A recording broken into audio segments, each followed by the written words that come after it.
Bienvenue à toutes et à tous pour cette nouvelle discussion approfondie. Aujourd'hui, on se plonge dans des textes assez denses autour d'une figure vraiment centrale, Jésus comme le bon berger. Hmm, On a comme base un document qui s'intitule en coréen Ju Yesonim Kesonen Sonan Mokja Ishida. Bon, en français, ça donne Le Seigneur Jésus est le bon berger. c'est ça. Et ce texte, il s'appuie sur des passages bibliques assez connus, Psaume, Matthieu, Jean, l'Épître aux Romains, mais avec une interprétation théologique, disons, spécifique. Oui, tout à fait.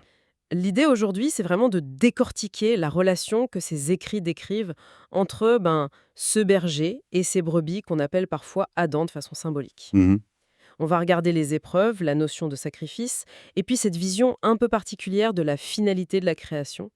Alors, allons-y, explorons ça. Oui, et c'est important de le dire tout de suite, je pense. On va vraiment se concentrer sur les idées présentes dans ces extraits qu'on nous a fournis. D'accord. Notre but, c'est pas de comparer avec d'autres théologies ou de juger, hein, mais de comprendre la logique interne de cette perspective particulière. C'est un aperçu ciblé, quoi. Parfaitement clair. Merci pour cette précision. Alors, commençons par la figure du berger. Le psaume 23, c'est un peu l'incontournable, non? Ah oui, c'est le classique. Ça commence fort. L'Éternel est mon berger, je ne manquerai de rien. Ça pose tout de suite une relation de confiance totale, en fait. Oui, une dépendance sereine. Exactement. Et la suite, c'est une image presque idyllique, non? Il me fait reposer dans de verts pâturages, il me dirige près des eaux paisibles. Le soin, la protection. Voilà. La restauration de l'âme, la conduite sur le bon chemin, à cause de son nom. Et même, ce qui est puissant, c'est que cette assurance, elle tient même dans les moments les plus noirs. La vallée de l'ombre de la mort. C'est ça. Et là, plus de crainte, parce que le berger est là. Ta houlette et ton bâton me rassurent. C'est vraiment l'image d'une sécurité absolue, d'une présence constante. Et cette image, cette métaphore pastorale si forte dans l'Ancien Testament, Jésus la reprend très directement dans l'Évangile de Jean. Ah oui, Oui, au chapitre 10, verset 11, il dit clairement « Je suis le bon berger ». C'est plus juste une image, là, c'est une affirmation. Le bon berger donne sa vie pour ses brebis. il s'identifie carrément. Tout à fait. Et ce qui est frappant chez Jean, c'est comment il se positionne. Au verset 10, juste avant, il fait le contraste avec le voleur. Le voleur. Oui, celui qui vient pour dérober, égorger et détruire. Et Jésus lui dit « Moi, je suis venu afin que les brebis aient la vie et qu'elle l'ait en abondance. D'accord, donc l'opposition est très nette. Prédation contre plénitude de vie. » C'est ça. L'intention est radicalement opposée. Vie et abondance.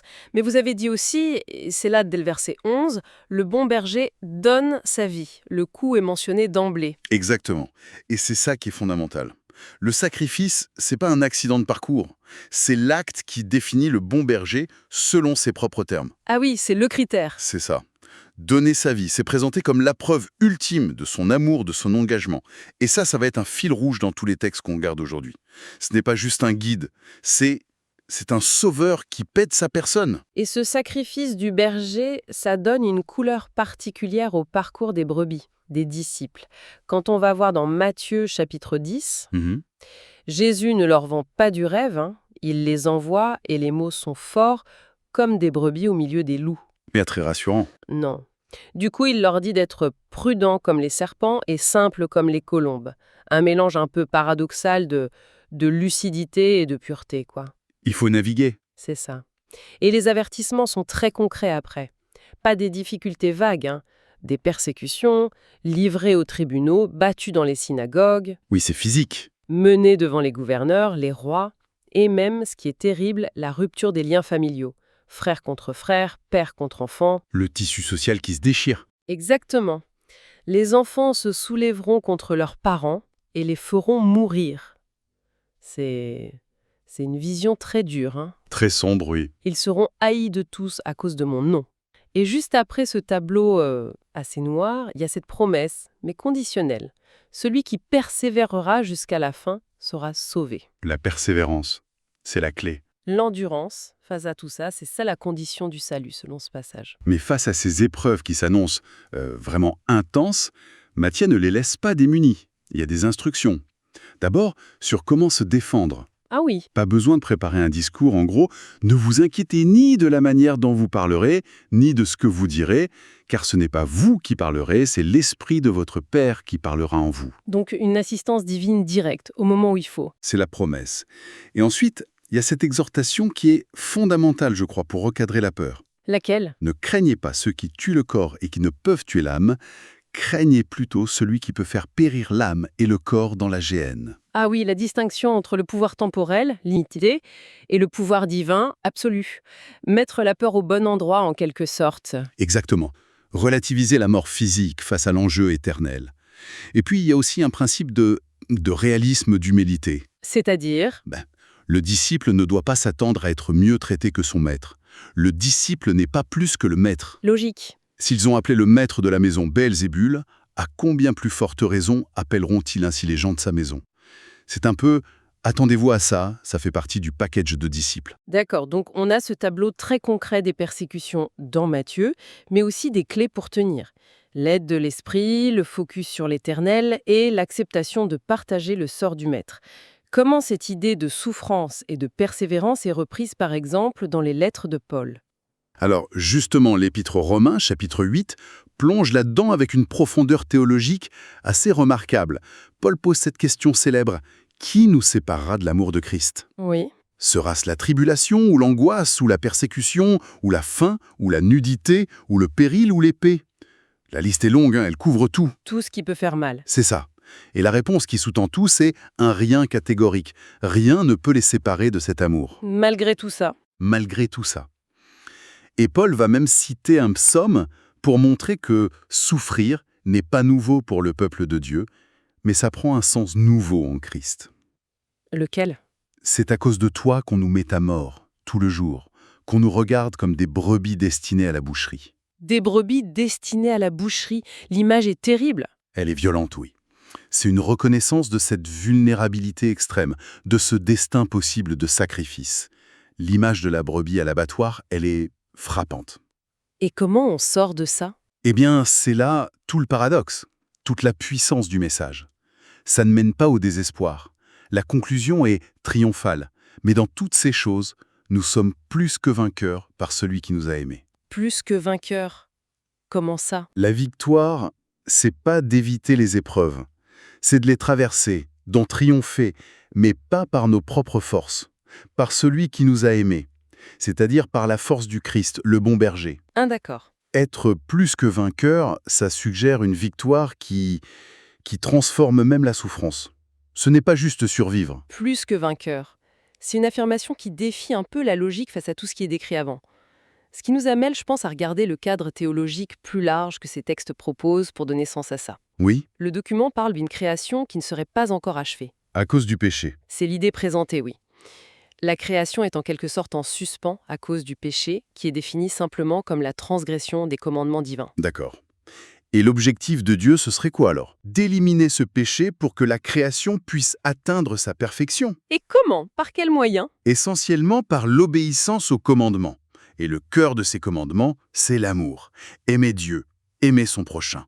Et c'est là qu'intervient cette figure d'Adam. Adam. Alors, ce n'est pas juste le premier homme ici. Non, il faut le comprendre, je crois, comme un archétype, une figure qui représente l'humanité fidèle, le croyant qui doit incarner le projet de Dieu. D'accord. Et quelle est sa fonction à cet Adam? Elle est très spécifique dans cette théologie, il est créé pour prouver la vérité des commandements de Dieu. Prouver. C'est-à-dire, il doit faire une démonstration logique? Pas vraiment.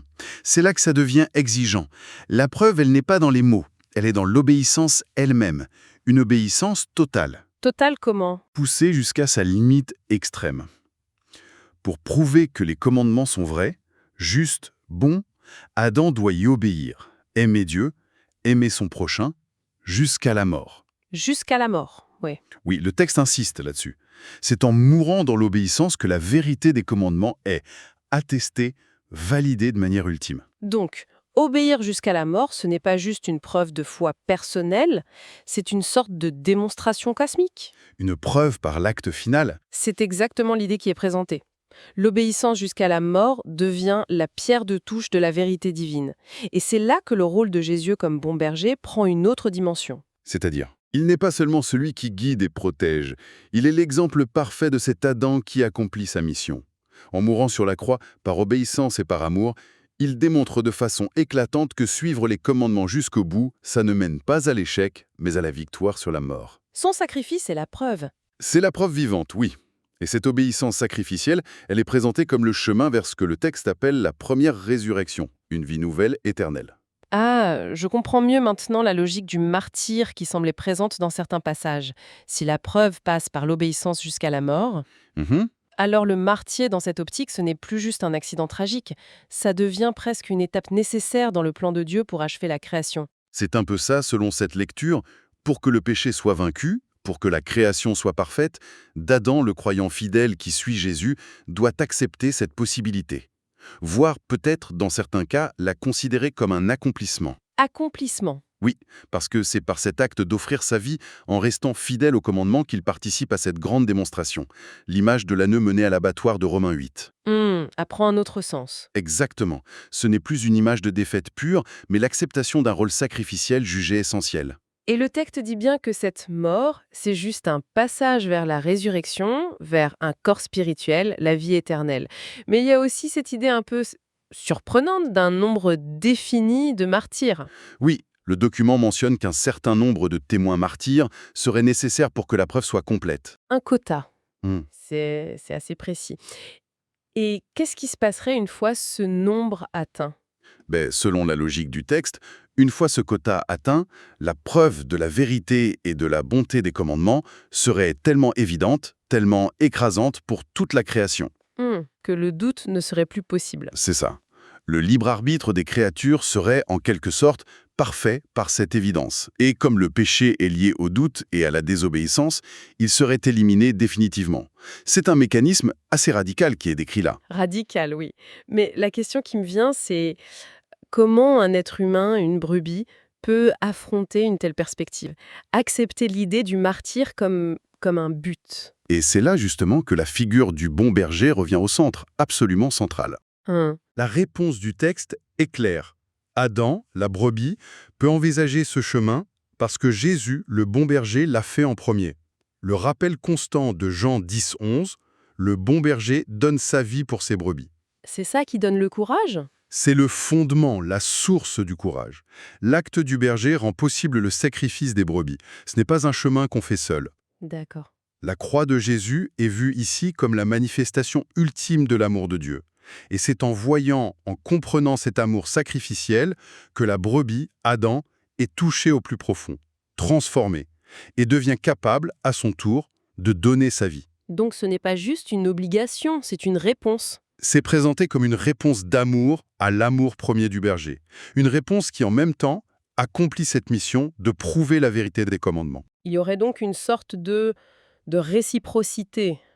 Le berger meurt par amour, les brebis comprennent ça et meurent aussi par amour. C'est exactement cette dynamique qui est décrite. Un échange sacrificiel où l'amour est le moteur. Le berger initie. Les brebis, en recevant cet amour, sont inspirées à répondre de la même façon. Et cet échange, ce n'est pas juste une imitation, c'est une participation active à l'œuvre de Dieu, à l'achèvement de la création. C'est fou. C'est cette réciprocité amoureuse et sacrificielle qui, dans cette interprétation, finit par accomplir le but initial, prouver la vérité des commandements par ses vies offertes en retour. C'est puissant comme vision. Bon, si on essaye de résumer un peu les points clés de ce qu'on a exploré dans ces textes, on a cette figure centrale du bon berger, Jésus, Oui, guide, protecteur, mais surtout celui qui se sacrifie par amour. Ensuite, les brebis, les disciples d'Adam, appelés à le suivre sur un chemin difficile, exigeant, oui. avec des épreuves, des persécutions. Ça demande de la prudence, de la foi, de l'endurance. Et tout ça dans un cadre théologique particulier. Très spécifique.